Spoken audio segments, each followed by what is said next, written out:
Hello friends, नमस्कार। कैसे हैं? टारगेट 21 एंड 28 जनवरी, ठीक है। जैसा कि कल आप सभी लोग भी धरना में गए थे, बहुत लोग गए थे, तो उसमें जैसा कि कुछ जानकारी मिला है कि शायद 21 जनवरी को एग्ज़ाम नहीं होगा, 28 जनवरी को होने की संभावना है, क्योंकि 21 जनवरी के एग्ज़ाम होने से कोई और एग्ज़ाम उस डेट में टकरने की संभावना बन रही है। तो इसलिए फिलहाल हम मान के चलते हैं 21 एंड 28 जनवरी ही, लेकिन 28 जनवरी को आप मानिए एग्जाम होगा, ये सब आपको पता होगा, ठीक है। तो 28 जनवरी के टारगेट पे हम चलते हैं। 28 जनवरी टारगेट, ठीक है। हम क्विज के माध्यम से झारखंड का क्वेश्चन देखते हैं और एक क्विज करते हैं, ठीक है। टोटल 10 हमने उठाया है क्वेश्चन, 10 ये सभी इंपोर्टेंट क्वेश्चन है, ठीक है। आप हमें 10 में से बताइएगा आप कमेंट बॉक्स में कि कितने सही हो रहे हैं, आपके कितने सही हो रहे हैं, ठीक है। क्विज से ही पता चलता है आपकी तैयारी के लेवल, और चूंकि ये इंपोर्टेंट क्वेश्चन होते हैं, सिलेक्टेड होते हैं, किसी एग्जाम में हमेशा आए हुए रहते हैं, आने की संभावना बनती है, तो ये इंपोर्टेंट हो जाते हैं, ठीक है। तो चलिए ज्यादा समय नहीं बर्बाद करते हैं, चलते हैं सीधे टॉपिक की ओर। पहला क्या है क्वेश्चन, देखिए। कीली शब्द किस जनजाति से संबंधित है? कीली शब्द किस जनजाति में यूज किया जाता है और किस लिए किया जाता है? तो फिलहाल यहाँ बताइए किस जनजाति में कीली शब्द का यूज होता है। ए उरांव, बी हो, सी सौरिया पहाड़िया, डी बिरहोर। टोटल कितनी जनजातियां हैं झारखंड में? मान्यता 32 जनजातियों की। तो किस जनजाति में कीली शब्द का उपयोग किया जाता है और किस लिए किया जाता है? चलिए उत्तर क्या है? हो जनजाति में, हो जनजाति में, ठीक है। हो जनजाति में किया जाता है। जो हो जनजाति में ना कीली के आधार पर परिवार बनते हैं, ठीक है। कीली एक सामाजिक और राजनीतिक इकाई होती है इन लोगों का, ठीक है। हो जो है जनजाति, इनमें कीली के आधार पे ही क्या बनते हैं? परिवार बनते हैं, ठीक है। सामाजिक और राजनीतिक इकाई है एक तरह से, ठीक है। हो जनजाति से कीली शब्द संबंधित है। क्लियर हो गया? चलिए क्वेश्चन नंबर 2, धर्मगिरिंग क्या है? धर्मगिरिंग क्या है? ऑप्शन ए उरांव जनजाति के आदि शक्ति देवता, ऑप्शन बी हो जनजाति के ग्राम प्रधान को कहते हैं, या ऑप्शन सी सौरिया पहाड़िया में बधु मूल्य को कहते हैं, ऑप्शन डी बिरहोर जनजाति के गोत्र का नाम है, एक प्रकार के बिरहोर जनजाति के गोत्र है क्या? ऑप्शन 4 है, आप बताइए कौन सा ऑप्शन सही है, ठीक है। देखिए क्वेश्चन कितने सिलेक्टेड है, यही क्वेश्चन एग्जाम में आ जाएंगे, आपको लगेगा ये कहाँ से क्वेश्चन आ गया है, ठीक है। देखिए किस तरह से ऑप्शन बनता है, कंफ्यूजन हो जाता है। धर्मगिरिंग क्या है? सही उत्तर क्या है? उरांव जनजाति के आदि शक्ति देवता का नाम है, ठीक है। उरांव जनजाति के आदि शक्ति देवता का नाम है। देखिए सिंगबोंगा आपने सुना होगा, ठीक है। सिंगबोंगा किस जनजाति के सर्वोच्च देवता को कहते हैं? मुंडा में, संथाल में, हो में, ठीक है। मुंडा, संथाल और हो, ये जनजातियों के जो सर्वोच्च देवता है उसमें सिंगबोंगा है, ठीक है। सिंगबोंगा कहते हैं। लेकिन माल पहाड़िया हो गया, उरांव हो गए, और खड़िया जनजाति के लोग उसे क्या बोलते हैं? धर्मगिरिंग के नाम से बोलते हैं, ठीक है। इन्हीं देवता को जो सिंगबोंगा है, सिंगबोंगा जो सर्वोच्च देवता है किसके? संथाल मुंडा हो में, तो इन्हीं सिंगबोंगा जो है इन्हीं देवता को धर्मगिरिंग कहते हैं। किस जनजाति में? उरांव में। यहाँ उरांव ऑप्शन सही होगा, ठीक है। और ऐसे माल पहाड़िया में भी बोलते हैं, खड़िया जनजाति के लोग भी बोलते हैं, ठीक है। खड़िया भी बोलते हैं, माल पहाड़िया भी बोलते हैं। सर्वोच्च देवता को क्या बोलते हैं? धर्मगिरिंग। किनको? सिंगबोंगा को धर्मगिरिंग बोलते हैं। चलिए ऑप्शन कौन सा सही था? बी, ऑप्शन ए उरांव जनजाति के आदि देवता हैं, ठीक है, यानी सर्वोच्च देवता। क्वेश्चन नंबर 3, सकनाचारी जनजाति में एक, सकनाचारी जनजाति में एक मतलब कि सकनाचारी जनजातियों में कौन सी चीज को कहते हैं सकनाचारी?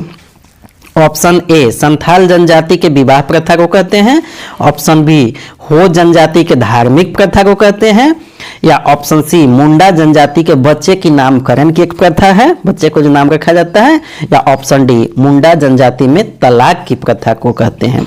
तो इसमें से कौन सा ऑप्शन सही है बताइए? सकनाचारी क्या है एक तरह से? तो सकनाचारी क्या है? मुंडा जनजाति में तलाक की प्रथा को सकनाचारी कहते हैं, यानी तलाक को मुंडा लोग क्या कहते हैं? सकनाचारी।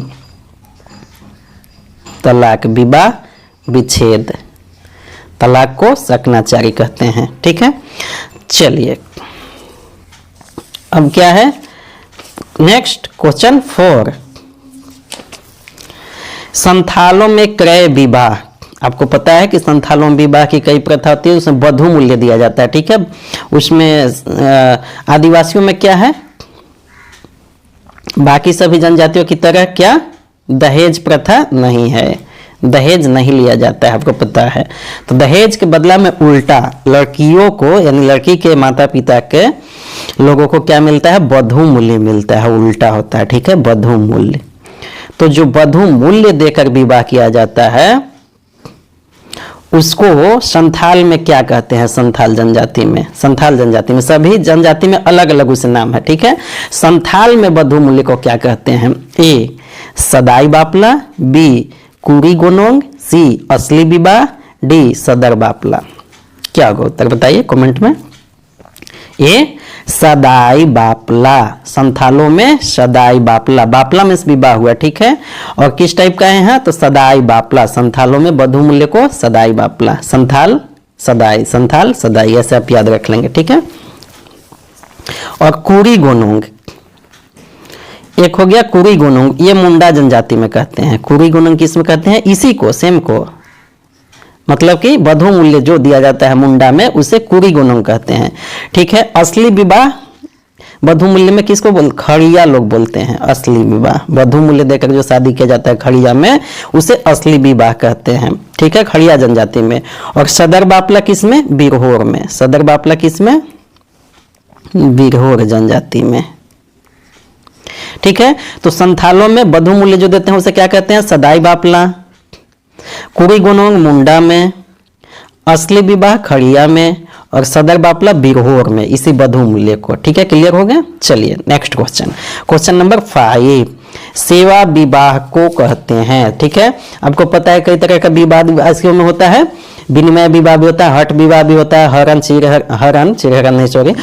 विवाह भी होता है, और विधवा विवाह भी होता है। तो इसमें सेवा विवाह एक होता है। सेवा विवाह को करने को क्या कहते हैं, सेवा विवाह करने को क्या कहते हैं, यानी सेवा विवाह निम्न में से कौन सा है बताइए। ए सदाई बापला, बी घरदी जमाई बापला, सी किरिंग जमाई बापला, या डी बी एवं सी दोनों। क्या होगा ऑप्शन सही, डी बी एवं सी दोनों। घरदी जवाई बापला भी बोलते हैं और किरिंग जवाई बापला भी बोलते हैं, लेकिन दोनों अलग अलग जनजातियों में बोलते हैं, दोनों अलग अलग जनजातियों में बोलते हैं। देखिए ये संथाली लोग क्या बोलते हैं, घरदी जवाई। संथाली लोग में जब होता है सेवा विवाह तो क्या बोलते हैं, घरदी जमाई। ठीक है, और किरिंग जवाई बापला कौन लोग बोलते हैं, किरिंग जवाई बापला बिरहोर लोग बोलते हैं, बिरहोर लोग में जो शादी होता है सेवा विवाह उसे किरिंग जमाई बोलते हैं। ठीक है, लेकिन यहाँ क्या था, सेवा विवाह को क्या कहते हैं किसी भी जनजाति में, तो दोनों था उत्तर। चलिए नेक्स्ट क्वेश्चन, क्वेश्चन नंबर 6, बोला बापला विवाह किसे कहते हैं, बोला बापला, विनिमय विवाह, हठ विवाह, हरण विवाह, विधवा विवाह। क्या होगा उत्तर, हठ विवाह को। हठ विवाह को क्या बोलते हैं, बोला बापला। हठ विवाह को क्या बोलते हैं, बोला बापला। की जनजाति में, बिरहोर जनजाति में, बिरहोर जनजाति में जो हठ विवाह होता है उसे बोला बापला बोलते हैं। लेकिन यही जब हठ विवाह होगा हो जनजाति में तो उसे अनादर विवाह कहा जाता है, अनादर। हठ विवाह का मतलब क्या हुआ कि इस विवाह में जो है लड़की अपने प्रेमी के घर जाकर जबरन शादी करती है, उसके दरवाजे पे बैठ जाती है जब तक शादी ना हो, यानी लड़की, ठीक है, जिस लड़के से प्रेम करती है, तो उसे हठ विवाह कहते हैं। तो हठ विवाह क्या, बोला बापला हठ विवाह का एक प्रकार है, किस जनजाति में, बिरहोर जनजाति में। ठीक है, और वही हठ विवाह जब हो जनजाति में होगा तो क्या बोलेंगे, अनादर विवाह। चलिए नेक्स्ट क्वेश्चन, डायन प्रथा प्रतिषेध विधेयक कब पारित किया गया। आपको पता है कि झारखंड की एक कुप्रथा है, ठीक है, महिलाओं को अधिकतर इससे भुगतना पड़ता था। कुप्रथा है, डायन कहकर उसे लोग गांव से निकाल देते थे, पीटते थे, कई तरह की दंड देते थे। ठीक है, तो इसे प्रतिषेध किया गया क्योंकि यह अंधविश्वास का एक प्रकार है। ठीक है, तो डायन प्रथा को कानून बनाकर प्रतिषेध किया गया। तो अब प्रतिषेध करने का कानून कब बनाया गया? ऑप्शन ए 2001, 2005 में, 2021 में, अभी वर्तमान 2023 में बनाया गया, हाल ही में। क्या उत्तर सही क्या है बताइए? सही उत्तर है 2001 में ही बनाया गया है डायन।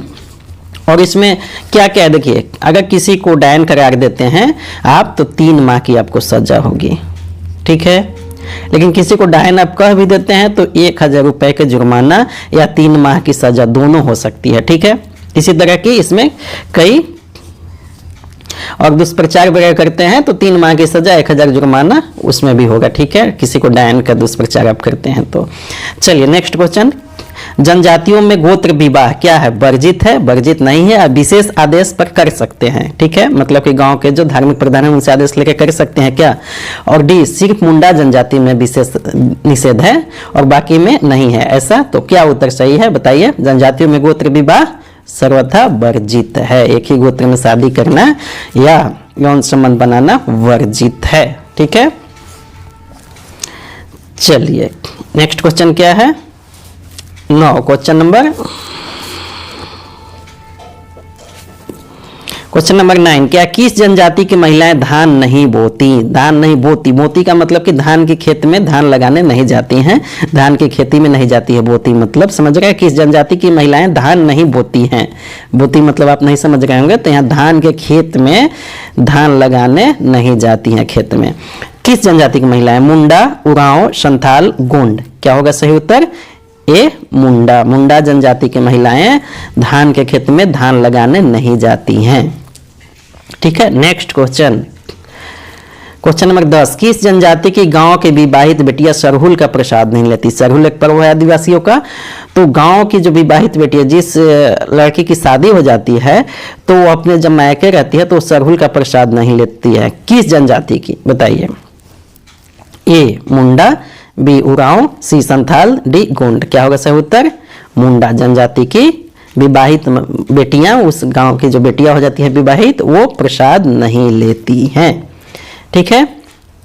इसी तरह की कई चीजें निषेध होती है, हर चीजों में निषेध होती है हर जातियों में, तो इनमें भी इस तरह के कुछ निषेध हैं। चलिए thank you, thanks for watching, best of luck. 28 जनवरी आपके लिए बहुत शुभ दिन हो, बहुत अच्छा एग्जाम जाए। Thanks for watching friends. अभी तक आपने हमारे चैनल को सब्सक्राइब नहीं किया है तो चैनल को सब्सक्राइब जरूर कर लीजिएगा, क्योंकि इसी तरह के JSSC CGL का क्या है क्विज के माध्यम से आपकी 10 मिनट में कुछ क्वेश्चन भी तैयार हो जाएंगे, इंपोर्टेंट क्वेश्चन, और आपको अंदाजा भी लग जाएगा कितने सही हुए। तो आपके कितने सही हुए कमेंट बॉक्स में नीचे जरूर बताइएगा, 10 में से कितना सही हुए, ठीक है। 10 में से आपको यदि 5 सही हुए तो 10/5 लिखिएगा, 10 5, ठीक है, 10 10, ठीक है। टोटल पहले लिखिएगा 10 क्वेश्चन कितने सही हुए तो 10 8, ठीक है। इसी तरह से आप कमेंट में बताइए कितना सही हुआ। Thank you very much.